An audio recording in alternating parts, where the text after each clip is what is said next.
នៅភូមិឆ្ងាយដាច់ស្រយាលមួយនៅក្បែរឃុំបន្ទាយឆ្មាក្បែរព្រៃឈើ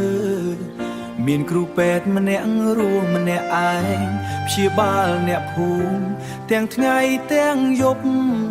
ពេលល្ងាចក្រោយចប់ការងារនឿយហត់គាត់តែងអង្គុយមើលផ្លូវក្រហ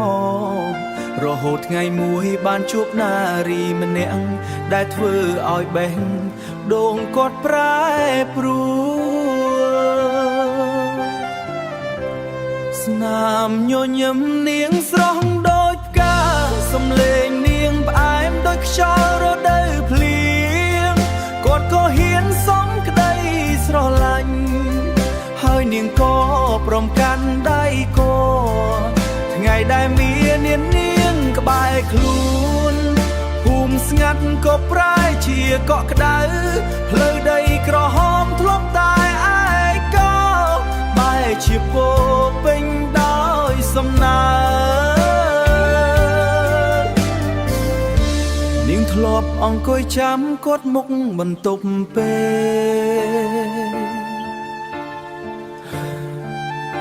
លគាត់ហត់នាងជួយលួងចិត្តគាត់គិតថាស្នេហ៍នេះនឹងយូរអង្វែងតែវាបែរជាខ្លីដូចសូបិន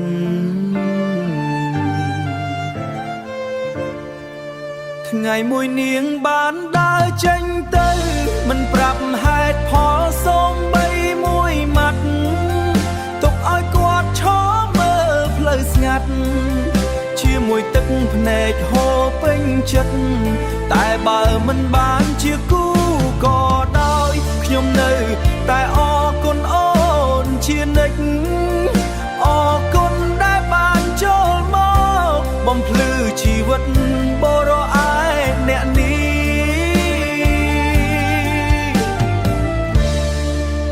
អរគុណសម្រាប់ក្តី